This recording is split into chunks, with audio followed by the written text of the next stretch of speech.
কোটার ইতিহাস। সরকারি চাকরিতে কোটা ব্যবস্থার ইতিহাসটা ব্রিটিশ আমল থেকেই শুরু। তখন ব্রিটিশরা সরকারি চাকরির ক্ষেত্রে তাদের এবং তাবেদারগুলোকেই যোগ্য মনে করত। ব্রিটিশ আমলে সর্বভারতীয়রা স্বভাবতই তাই পড়াশোনার সুযোগ পেলেও চাকরি ও প্রশাসন পরিচালনায় অনেকটাই বঞ্চিত ছিল। এই বৈষম্য আর বঞ্চনা থেকে মুক্তির জন্য ব্রিটিশ তারাও আন্দোলন হলো। সফল হলো ভারতীয়রা। ব্রিটিশরা আন্দোলনের চাপে 1947 সালে ভারতকে ভাগ করে পাকিস্তান আর হিন্দুস্তান বানালো। ভৌগোলিক অবস্থান আর ভাষাগত পার্থক্য থাকা সত্ত্বেও পূর্ব বাংলাকে, বর্তমান বাংলাদেশ, পাকিস্তানের সঙ্গে যুক্ত রাখা হলো। সৃষ্ট হলো বৈষম্য, বঞ্চনা আর নিপীড়নের নতুন ইতিহাস।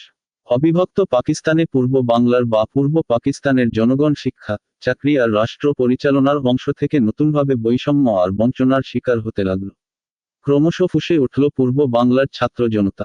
52 ভাষা আন্দোলন, সেই বঞ্চনাবিরোধী রক্তাক্ত ইতিহাস।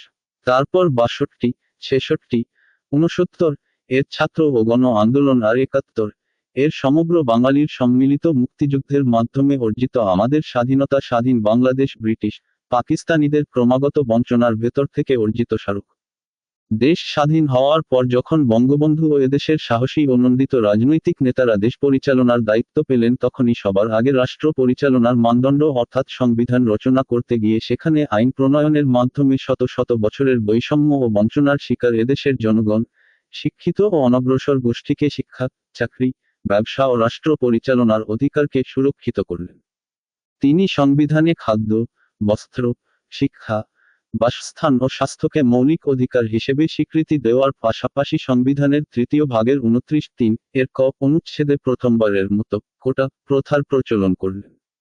সেখানে পরিষ্কারভাবে বলা হলো, নাগরিকদের যেকোনো অনগ্রসর অংশ যাতে প্রজাতন্ত্রের কর্মে উপযুক্ত প্রতিনিধিত্ব লাভ করতে পারে, সেই উদ্দেশ্যে তাদের অনুকূলে বিশেষ বিধান প্রণয়ন করতে রাষ্ট্রকে নিবৃত্ত করবে না।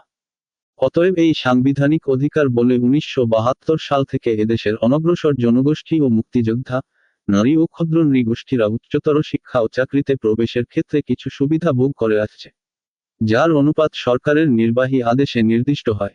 এটিকেই কোটা প্রথা বলে, যা বাতিলের জন্য 2018 সাল থেকে ছাত্র সমাজ আন্দোলন করছে। আন্দোলনের লাভ ক্ষতির দিক চিন্তা করে কোনো আন্দোলন হয় না। এদেশের সব সফল আন্দোলনে অধিকার আদায়ের জন্যই হয়েছে।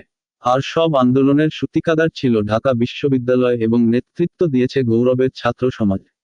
কাজেই ছাত্র সমাজের সম্মিলিত সংগ্রামী ভূমিকা ও আন্দোলন অনেক গর্বিত ইতিহাস তৈরি করেছে, যার সুফল আমরা স্বাধীনতা ও গণতন্ত্র পুনঃপ্রতিষ্ঠার মাধ্যমে উপভোগ করছি। তাই ওদের কোনো উদ্যোগকেই খাটো করে দেখার সুযোগ নেই। তবে তা হতে হবে সংবিধান সম্মত এবং সংখ্যাগরিষ্ঠ জনগণের স্বার্থ সংশ্লিষ্ট। কিন্তু বাস্তবে হচ্ছে কি? 2018 সালে ছাত্র সমাজের কোটাবিরোধী আন্দোলন বাতিলের জন্য ছিল না, ছিল সংস্কারের জন্য। কিন্তু সরকার যে কোনো কারণেই হোক, তা সংস্কার না করে বাতিল করেছিল। এতে কোটা প্রাপ্যদের দীর্ঘদিনের সুরক্ষিত অধিকার ক্ষুণ্ণ হয়। সেই দৃষ্টিকোণ থেকে সরকারের কোটা বাতিলের সিদ্ধান্ত সঠিক ছিল না। আর তাই সংবিধান সবার অধিকার সুরক্ষা করাই কয়েকজন মুক্তিযোদ্ধার সন্তান এই কোটা বাতিলের সিদ্ধান্তের বিরুদ্ধে হাইকোর্টে রিট করলে গত 5ই জুন হাইকোর্ট এক রায়ের মাধ্যমে মুক্তিযোদ্ধার কোটা পুনর্বহালের আদেশ দেন। সরকার যথাসময়ে সেই রায়ের বিরুদ্ধে আপিল করেছেন এবং গত 10ই জুলাই আপিল বিভাগ মুক্তিযোদ্ধা কোটা বাতিলের সিদ্ধান্ত অবৈধ ঘোষণা করে হাইকোর্টের দেওয়া রায়ের ওপর 4 সপ্তাহের জন্য স্থিতাবস্থা জারি করেছেন। অতএব আপিলের রায়ের ভিত্তিতে নির্দিষ্ট সময়সীমা পর্যন্ত অপেক্ষা না করে এবং চূড়ান্ত রায় কি হয়, তা না জেনেই ছাত্র সমাজ সরকারকে দোষারোপ করে আন্দোলনের সূচনা ও তা অব্যাহত রেখে শিক্ষাঙ্গন ও আইনশৃঙ্খলা পরিস্থিতির অবনতি ও জনদুর্ভোগ বাড়িয়ে তুলছে। এই আন্দোলনকে বিএনপি সহ সব বিরোধী দল সমর্থন দেওয়ায় আন্দোলনকারীরা আরও উৎসাহ পাচ্ছে বটে, কিন্তু কোটা বাতিল হলে যে অনগ্রসর জনগোষ্ঠী ছাড়াও এদেশের সর্বোচ্চ সম্মানের ও গৌরবের মুক্তিযোদ্ধা, পঙ্গু মুক্তিযোদ্ধা ও তাদের সন্তানদের সম্মান ও অধিকার বঞ্চিত হওয়ার বিষয়টি তারা ভাবছে না। যারা সমর্থন বা ইন্ধন দিচ্ছেন তারাও রাষ্ট্র পরিচালনা করে এসেছেন বা ভবিষ্যতেও আসবেন, তারাও বিষয়টি স্মরণ করিয়ে দিচ্ছেন না। সরকার একবার ভুল করতে পারে তাই বলে বারবার ভুল করবে এমনটি ভাবা ঠিক নয়। তাই কাউকে অধিকার বঞ্চিত করার হীন খেলায় মদদ দেওয়া বিবেকসম্মত কোনো কাজ হতে পারে না। ছাত্ররা যে বিষয়টি নিয়ে শিক্ষাঙ্গনকে অস্থির করছে সেটি এখনো যেহেতু আদালতের বিবেচনাধীন, তাই এ বিষয়ে কোনো মন্তব্য করা বা কোনো সিদ্ধান্ত কারো ওপর চাপিয়ে দেওয়া হবে আদালত অবমাননাকর। আমরা যাদের আন্দোলনরত দেখছি তারা আবেগে বা ক্রোধে ভাসতে পারে, কিন্তু আমরা যারা বিচারাধীন বিষয় নিয়ে ওদের সমর্থন বা মদত দিচ্ছি তাদের উচিত ছাত্রদের নিবৃত্ত করা এবং প্রয়োজনে সবাইকে নিয়ে এর সম্মানজনক সমাধানের বিষয়ে আলোচনার টেবিলে বসা। মাঠ গরম করে, সড়ক অবরোধ করে জনদুর্ভোগ সৃষ্টি করা নয়। এই যে 1 জুলাই থেকে চলমান আন্দোলনের ক্ষতি কার ওপর চাপছে? নিশ্চয়ই প্রথমত ছাত্রদের ওপর, কারণ তাদের নিয়মিত পড়াশোনা ও পরীক্ষা বাধাগ্রস্ত হচ্ছে। দ্বিতীয়ত, ভোগান্তির শিকার হচ্ছেন জনগণ, যাদের স্বাভাবিক যাতায়াত ব্যাহত হচ্ছে। আন্দোলন হচ্ছে চাকরিতে সরকারি কোটা বরাদ্দ নিয়ে। 1985 সাল থেকে সরকারি চাকরিতে প্রথম ও দ্বিতীয় শ্রেণীর পদে 45% মেধার ভিত্তিতে এবং 55% অগ্রাধিকার কোটায় নিয়োগ চালু হয়। পরবর্তী সময়ে প্রতিবন্ধীদের জন্য 1% বাড়িয়ে 56% নির্ধারিত হয়।